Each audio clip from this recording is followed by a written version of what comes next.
in the upper right now in the red. You know him, folks. You love him. The best Protoss in North America for on-site gaming, Neeb.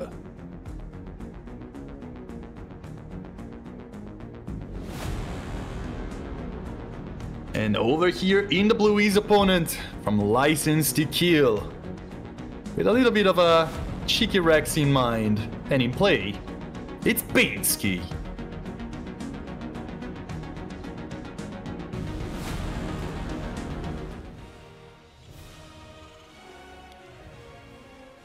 And Neeb, for the moment, is just gonna have to grin and barracks.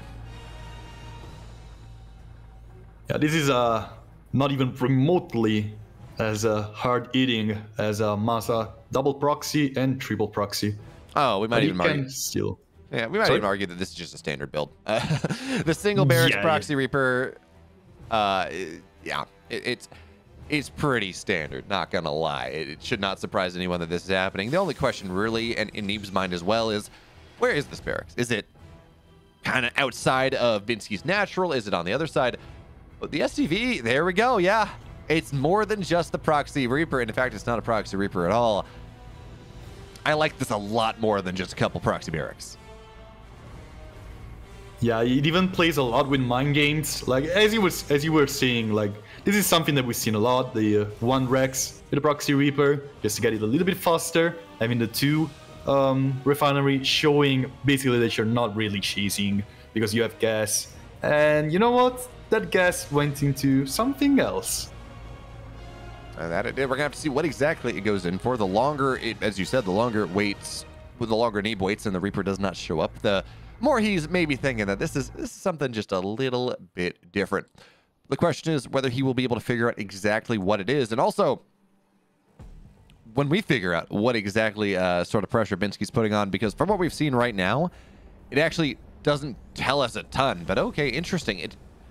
This is just a proxy 111 for Hellion drops, and I don't think I've seen it like this before. Normally, well, okay, first of all, Neeb's going to find it because he knows there's a proxy somewhere on the map. But normally you don't see the proxy barracks. It normally is only the proxy factory, proxy starport. Ooh. Proxy window mines. And oh, okay, proxy cloak window mines. I like this. And Neeb is going for a Stargate, which has less detection there. You have oracles, sure, and you can use energy. Oh, Hellion getting a little derped out. So it's one Hellion in the main base. Yeah, only one Hellion. It's going to look for 3 shots here. It's not going to get too much. 1 worker falls. Is he going to get anything more? He's going to get 2, and then it goes down. But it's a start. Yeah, it's not too bad. Not too bad at all. One of the window mines get caught out in the open. And yeah, no shot goes on to the Stalker, but it's really a little bit of a show of the play. Already not seeing the Reaper. Neeb knows that, yeah, there's no Reaper. What it is on about, what is happening. Oh, here goes the shot. And now he knows. Window mines, and there's the medevac incoming. And we all know where this is going. I mean, look, if binski is able to even use the SCV to repair the widow mines, if binski is able to spread these widow mines out properly, oracles are not what you want to defend this. You do want observers, and you really want Phoenix observers. Something like you either want Phoenix to make sure that they just never burrow, or you want observers to make sure that you have that constant vision. Oh, wait a minute here, Neeb. These probes are trapped. This actual, oh god, Neeb. Oh god, you gotta be so careful. Good split at the last second. That was. Oh no, Neeb, no! 7 go down, and that was even more problematic. In that widow mine on the right side, it was not caught by Revelation. That's why Revelation. That's why doing oracles is a problem. Second Revelation spent now. Do we have any more oracles? It's only the 1. But there's going to be another round of this. And Widow Mines in the natural gets a little bit more. It's going to be 9. But binski's going to keep putting Widow Mines in the main and the natural. And eventually you just kind of run out of Revelations until the Observer's out. And that just means Neeb is not going to be happy in this game. Although good positioning from the Stalkers does prevent the Widow Mine from actually finding its way into the main base. But Constantis, that's not where this push ends. We have Liberators on the way. Yeah, and at this stage, binski is plenty of happy with Stalkers just tanking the shots. Stalkers placing themselves in a somewhat risky position. And you can see this Widow Mine getting the shot onto the Stalker. Is 1 less Stalker, 4 probes down. He's plenty of happy with this. There's a Liberator incoming. Less Stalkers means less trouble. I mean, this is just so annoying for Neeb right now. This is... this is not what you want. If you're a ladder Protoss, this is not what you run into. It's just so easy to make that one mistake that ends the game for you. But good target fire there from Neeb for making sure that the Widowmine really doesn't get too close. And eventually, we will have observers, but where is Neeb's observer? Binski. Binski! That's not where your natural goes, Binski. That's on the Protoss side of the map.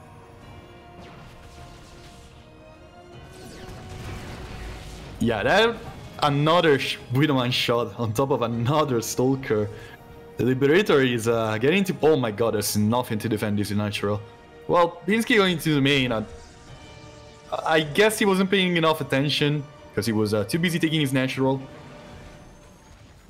Absolutely. So yeah, the Liberator sieges up now. Stalkers show up. You have enough Stalkers there to kind of kill this off, but it's still, you do lose 2, and that doesn't feel great considering the damage that Neeb has taken this game. 5 Stalkers, 18 probes for 11 Widowmine, sure, and Binski's been on 1 base for a while, so even still, Neeb is up in eco, and now 4 Stalkers arrive. There actually is there's almost nothing to defend this position here. Yeah, sure, Marauder's in a bunker, but that is really just about it. So we see the counter damage that Neeb has been building up for this entire game.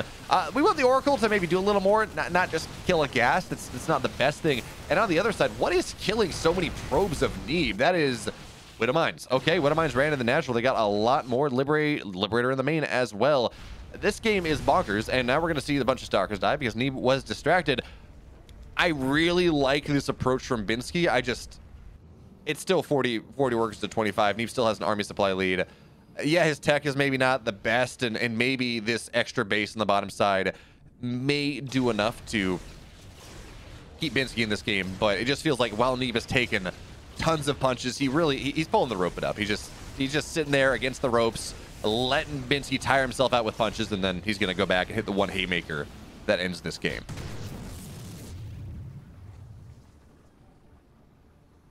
Mine slipped on a zoom for a second. I just wanted to tilt the camera to look at that one epic fight.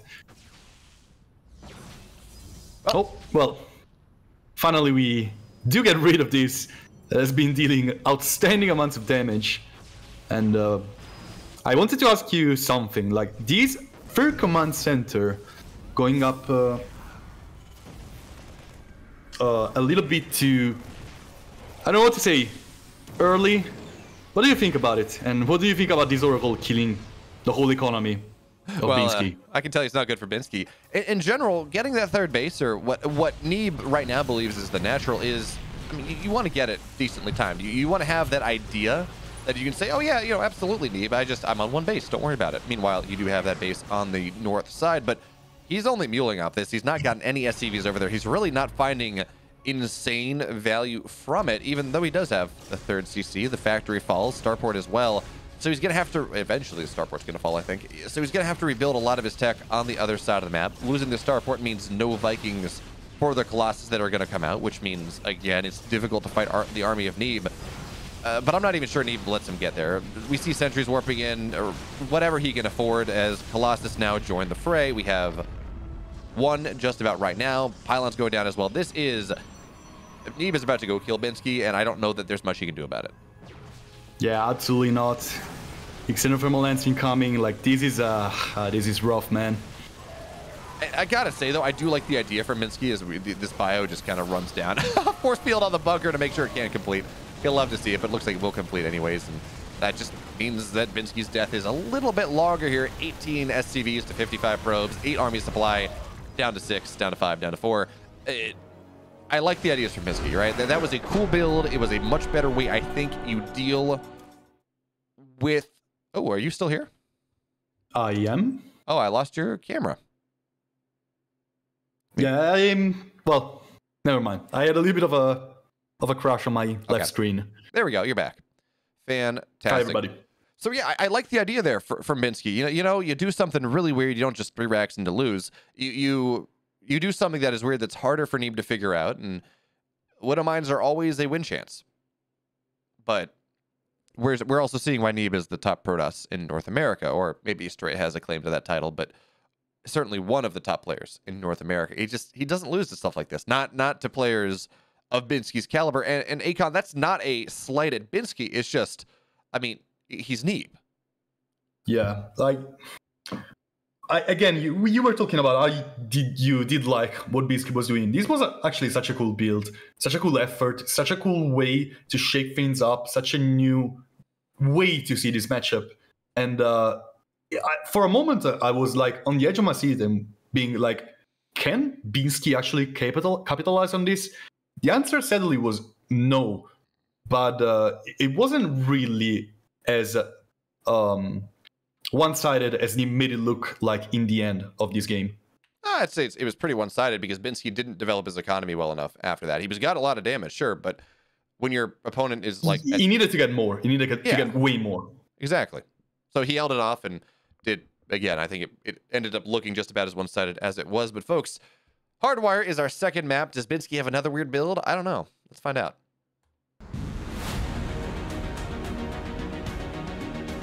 In the upper right now, we're going to have to see whether he is the Winski or whether Neeb just puts him in the binski. He is binski.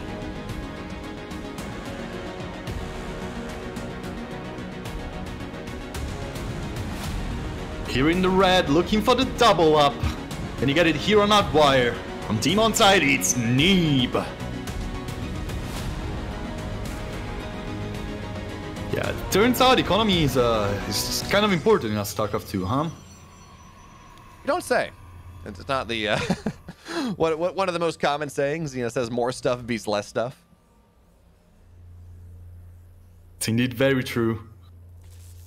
It's always interesting when we look at these games and it's like, well, on the one hand, we have this player with this incredibly technical army. It's 2 Colossus and some stuff, and on the other side we have 150 supply of Terran. It only matters that Colossus count only matters to a certain extent. You do need more stuff, but I don't know. I mean, I liked the build from binski. He just didn't get enough out of it. He needed to. I feel like he needed to just absolutely wipe out a mineral line to have any shot, and it didn't really quite get there. Yeah, I do absolutely agree. The first Liberator, it did feel like it should have got way more than it did, especially with that setup he had. Especially with the natural being completely exposed, the ease of moving between the 2 bases against the Protoss without blink. It does feel like that was the moment binski needed to capitalize, and he just didn't. And one thing I've noticed with binski's play in general, and having cast him a couple times now, he has some fairly decent micro. His map control, his multitasking, pretty great. His macro is lacking. Or it does seem to be lacking a little bit. He was not building SCVs. I don't think he was constantly building 2 or 3 SCVs, depending on how many bases he had at the time. So again, yeah, he found all that value, but he was not able to capitalize it on the backside. And then, well, there's a reason, folks, that if you are new to StarCraft and you're saying, how can I get better? I want to learn to micro like Mario. Everyone says, no, don't do that. Learn to constantly build SCVs and build Marines out of your barracks. And once you can do that, then maybe you start thinking about the macro thing.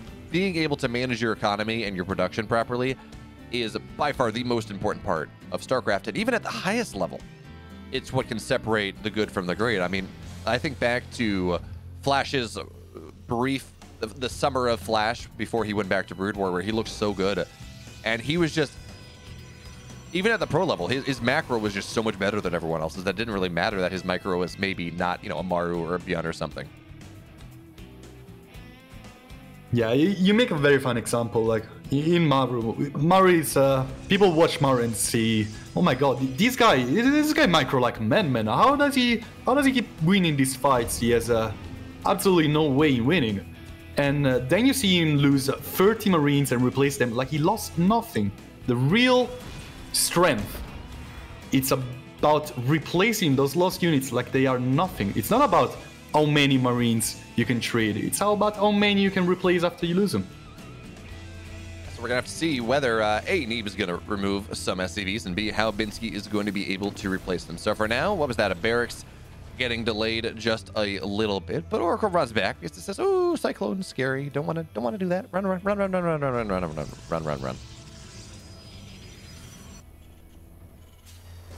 Okay. Third barracks now on the way for binski, so he's gonna go and wait. Is that a? No, okay, that's his third barracks on the way. So he's gonna have a 3-1-1 type of setup on the way here eventually, going for that +1 stim combat shield timing. You all are pretty well aware of it. As Neeb, he's got his third base and looks like he wants to go for Phoenix something. I'm not really sure whether it's going to be Phoenix Chargelot or Phoenix Colossus just yet. We really haven't seen, and looks like with the addition of the Forge, yeah, there we go. Phoenix Chargelot is going to be the name of the game, unless that Phoenix was a bait. We're going to have to, oh yeah, okay, so he's building more. It's not just the weird single Phoenix idea. And as binski wants to get active on the map and move in with all this stuff, is ooh, triple adept in the natural. Too much stuff there, though. This build that binski's going for, the build that Neeb is decided to opt for in this game is just designed to make that just not work. Yeah, it's not like something to transition like that probably out of. It's just like almost impossible to break him in this spot. Usually you see with these kind of amounts of Phoenix, we are used to see like a fast Robo Bay getting some Colossi out, a little bit of a more Korean style. Players such as Zaun actually do play a lot of Phoenix Colossi. In this instance, instead, Neeb is just getting a lot of stuff on the ground, getting charged with his Starlight Console, getting lots of gateways, feeling safe on his free bases, and even this Phoenix is out just in case. Ooh. Oh man, you love to see it there. Neeb actually in this entire tournament has done such a great job of using his stasis traps appropriately just to stall out pushes to make sure he has all the time in the world, and this game is no different. So his goal, by the way, with these stasis traps is binski looks to move out of the map a little bit. His goal is to stall out the push until his charge is done, and ideally until his armor upgrade is done, because then you do that, you say, oh yeah, okay, fine, I'm gonna sweep in from two sides. My supply, unlike say Phoenix Colossus, is actually gonna be pretty equivalent to what you have, and I'm gonna be able to have all these zealots, and I'm going to sweep you from the map. And unlike Phoenix Colossus as well, or any sort of Blink Stalker opening, you actually cannot run from this army that Neeb is going to make. You just don't do it. It does not happen. Charge and Phoenix, they just lift everything, and Charge makes you not run away. So it's all about smashing the push and then killing him off on the reshoot. So we're gonna have to see whether binski is prepared for this, and it doesn't seem like he's all too aware of it whatsoever, because he shouldn't be moving out right now. With the style that Neeb has gone for, this push 99 times out of 100 just doesn't work all that well. But here comes the charge. Let's move again. Oh, there we go. Good lifts on top of all of these Widow Mines. And actually decent micro from binski to start this out. But we got to remember, part of the army supply of Neeb is in binski's natural finding value. Good force fields here to start. As we see, Marines just get lifted because the Marauders honestly don't matter. They're terrible against Zealots. 7 SCVs have gone down. binski's not really mining out of his natural anymore because he had to pull back into the main. He's not winning on either side of the map. Yeah, Neeb defending just with the bare minimum, having a transition at the ready with robotics facility and now robotics bay incoming, +2 armor. This is a gigantic win by Neeb. Defends with the least amount of units possible you need to have to defend there. Even against good micro by binski. Gets 7 SCVs on the other side of the map. Stops mining for a long time, gets a couple Widow Mines, and he has a very powerful transition that completely shuts down binski whatsoever at the ready. And now, here's poor Medivac, all alone in the open. And Widow Mines won't even get the burrow. binski, actually, we didn't even click on it and start the burrow, so Neeb was under no rush to pick them up and kill them. Neeb? Good. For a second, he made a second RoboPay, and it's like, you know, Neeb, I can respect double Robo, sure, fine, but double RoboPay?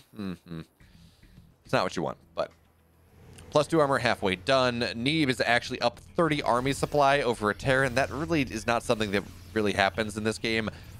We're at the stage in the game right now where we expect the Terran to start ballooning their supply. Not the other way around necessarily, but here comes the army of Neeb coming in through the middle of the map. More and more Zealots running on in. No Widow Mines to get them down, and the Phoenix lift everything. Medivacs trying to pick up, go home, but that's exactly what the Phoenix want, because they're going to kill those Medivacs. Luckily enough, they're going to target the proper ones here. Widow Mines on the left. But this army on the right side is kind of dead. Missile turrets are doing what they can, but really not enough here. Neeb up double the army supply of his opponent. The only reason that this is even looking somewhat close is he just does not really have warpins, and he kind of got stuck a little bit. So decent Widow Mine shots here. Phoenix actually looks like they're out of energy for the most part, but the Marauders, they get lifted up. They go down. Now the SCVs are starting to fall. Now binski's really starting to die here. That push didn't work, and this is exactly how this game is supposed to go. You kill the push, you sweep it back home.